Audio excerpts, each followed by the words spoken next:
नमस्कार, daily report live में आपका स्वागत है। भारतीय किसान यूनियन बेदी अब उत्तराखंड में अपना कुनबा बढ़ाने में जुट गई है। भगवानपुर में भारतीय किसान यूनियन के कार्यकर्ताओं ने यूनियन के राष्ट्रीय अध्यक्ष राहुल बेदी का फूल मालाओं से जोरदार स्वागत किया। इस दौरान भारतीय किसान यूनियन बेदी के राष्ट्रीय अध्यक्ष राहुल बेदी ने कहा कि उत्तराखंड में किसानों का शोषण किसी भी सूरत में बर्दाश्त नहीं किया जाएगा। उन्होंने इकबालपुर चीनी मिल प्रबंधन को भी गन्ना किसानों का भुगतान न होने पर चेतावनी देते हुए कहा कि चीनी मिल जल्द से जल्द गन्ना भुगतान करे, नहीं तो किसान यूनियन बेदी चीनी मिल गेट के सामने आंदोलन करने के लिए मजबूर होगी। उन्होंने कहा कि किसानों की जो भी समस्या है, भारतीय किसान यूनियन बेदी उन्हें प्राथमिकता के साथ हल कराने का प्रयास करे।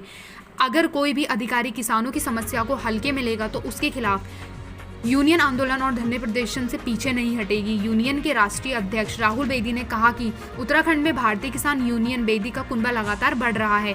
पहले से अधिक उनका संगठन मजबूत हुआ है। भारतीय किसान यूनियन बेदी उत्तराखंड में पूरी मजबूती के साथ किसानों के बीच रहकर उनकी समस्याओं का हल कराएगी।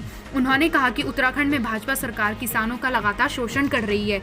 किसानों के लिए प्रदेश सरकार ने किसी भी तरह की कोई योजना आज तक नहीं चलाई, जिसका खामियाजा किसानों को भुगतना पड़ रहा है।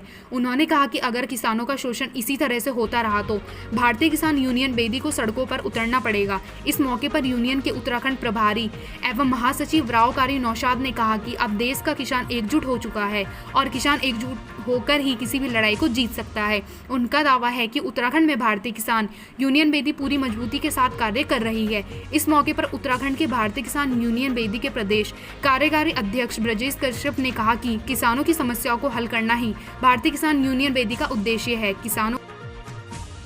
भारतीय किसान यूनियन बेदी उत्तराखंड में दिन रात किसानों की लड़ाई लड़ने का काम कर रही है और हमारे जो उत्तराखंड के प्रभारी कारी नौशाद राव और हमारे जो प्रदेश अध्यक्ष दुष्यंत त्यागी और जिलाध्यक्ष ब्रजेश कश्यप जी हैं, इनकी मेहनत दिन रात देखते हुए भारतीय किसान बेदी का कुनबा उत्तराखंड में बढ़ रहा है और भारतीय किसान यूनियन बेदी में बरादरीवाद ना करा जाता है और ना करने दिया जाएगा। हम किसान और मजदूरों की लड़ाई दिन रात लड़ने का काम करते हैं और मैं यहाँ पर आज जो आया हूँ, उत्तराखंड प्रभारी कारी नौशाद राव का निर्णय कि अगर हमारे पदाधिकारी मेहनत कर रहे हैं तो हमें इनको उन्नति करनी चाहिए।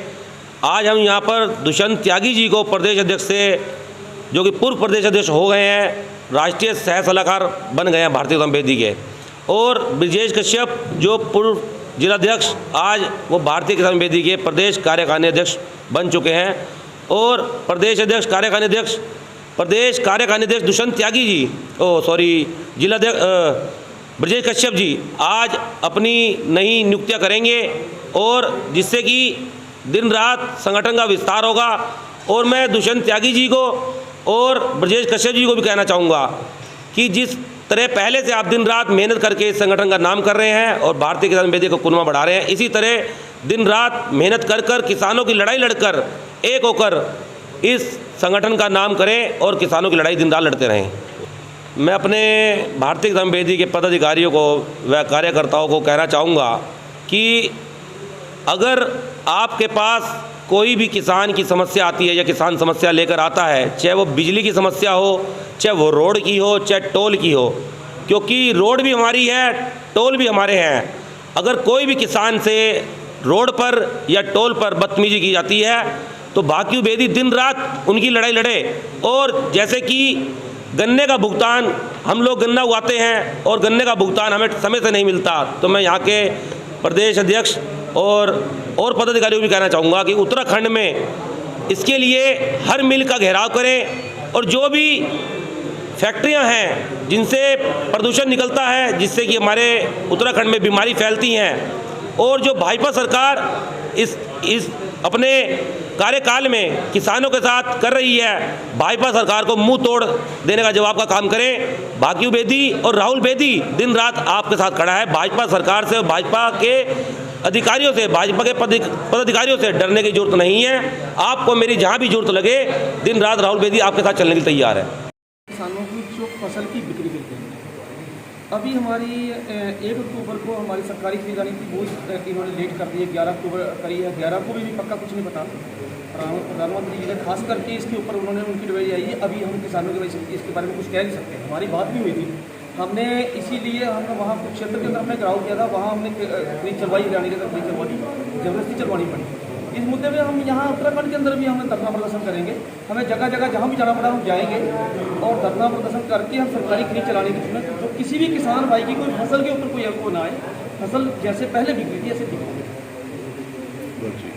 और संयुक्त मोर्चा जो है इनका तो किसानों का आंदोलन है, किसानी की बात करते हैं, किसान मजदूर की बात करते हैं। अगली प्रक्रिया हमारी जो होगी, जैसे हमारे मक्का जी ने बताया है 1 अक्टूबर से धान की फसल शुरू थी, वो नहीं चलाई, इन्होंने बंद है। 11 अक्टूबर का ऐलान कर रखा है। अगर ये 11 अक्टूबर को नहीं चलाती तो भारतीय किसान यूनियन बेदी 15 तारीख को सीएम को घेरने का काम करेगी।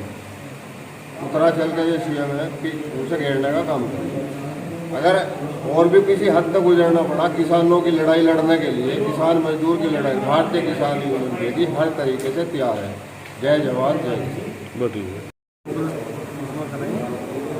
किसान बेदी के नेतृत्व में हमारे प्रदेश अध्यक्ष वो राष्ट्रीय अध्यक्ष जी के राहुल बेदी के नेतृत्व में हम धरना प्रदर्शन करेंगे। किसानों के लोगों को अपने संगठन के बारे में बताओगे और लोगों को जाकर सदस्यता अभियान चलाएंगे, जिससे कि अधिक से अधिक लोग जो हमारे से जुड़ा और हम मजबूत हों, तो हम उनके जितने भी काम होंगे मजबूती के साथ में सरकार के सामने रखने का। बहुत बढ़िया, बस इतना ध्यान देना।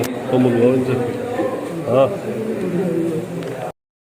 आपके सामने हमारे राष्ट्रीय अध्यक्ष जी ने वैसे तो सब कुछ बता ही दिया, लेकिन इन्होंने मुझे जिम्मेदारी दी थी, क्योंकि मैं राष्ट्रीय महासचिव तो भारतीय किसान यूनियन बेदी में था और हूँ, लेकिन उत्तराखंड प्रभारी बनाकर इन्होंने उत्तराखंड के अंदर भारतीय किसान यूनियन बेदी का परिवार बढ़ाने का मुझे काम जो सौंपा था, बखूबी उसके अंदर आज बहुत बड़ी तरक्की ये है कि लोग जुड़ रहे हैं। हम किसानों को और मजदूरों की आवाज़ है। हमारा कोई राजनीतिक संगठन तो नहीं है, हमारा तो ये राजनीतिक है, लेकिन आज आपके सामने किसान और मजदूर की क्या हालत है ये सबके सामने है।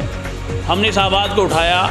यहाँ पर इकबालपुर के अंदर हमारे किसान भाइयों का गन्ना के अंदर इतना बकाया है कि उन्हें टाइम पर नहीं मिलता। हमने पहले एसडीएम साहब को कई मरतबा इसका ज्ञापन दिया, और यहाँ पर जो फैक्ट्रियों से प्रदूषण और जो यहाँ पर गंदा पानी निकलता है उससे सड़कों की हालत ख़राब है, खेतों की हालत ख़राब है, उसके लिए भी हमने आवाज़ उठाई है। बहुत ऐसे मसले हैं कि हमारे किसान भाइयों के ऊपर झूठे मुकदमे किए गए हैं, उसके लिए भी हमने आवाज़ उठाई है। उपचार सही नहीं मिलता है, कहीं राशन कार्ड की सुविधा नहीं मिलती, और आजकल एक बहुत चल रहा है कि सीए और एनआरसी के नाम पर उत्पीड़न किया जा रहा है अधिकारियों की तरफ से। उनके जाति प्रमाण पत्र और वो क्या नाम नहीं बन पा रहे हैं, उसके लिए भी हम आवाज़ उठा रहे हैं। और जो भाजपा सरकार की जो कूटनीतियाँ चल रही हैं, जो किसानों और मजदूरों को कुचलने का काम कर रही है, कुशल मंगलम की जगह कुशल मंगलम इनका जो चल रहा है, उसके लिए भी हमने आवाज़ उठाते रहे हैं और उठाते रहेंगे। हम अपने किसान भाई और मजदूर भाई की एक छोटे से अदना किसान भाई या मजदूर भाई हमारे ऊपर ये विश्वास रख सकता है कि हमारी जो कार्यकारिणी मीटिंग है उत्तराखंड की, वो हर तरह से कंधे से कंधा मिलाकर काम करेगी, और हम हर समस्या को लेकर बड़े से बड़े अधिकारी का कुंडा खटखटाएंगे, उस मसले को हल कराएंगे। अन्यथा अगर हमारा मसला बिजली का हो, स्वास्थ्य का हो, किसानों का हो, खाद का हो, कोई भी मसला हो, उस मसले के लिए हम दिन रात मेहनत करेंगे, वरना अन्यथा यहाँ पर आंदोलन करेंगे, जो आंदोलन हमारा दिल्ली के अंदर चल रहा है।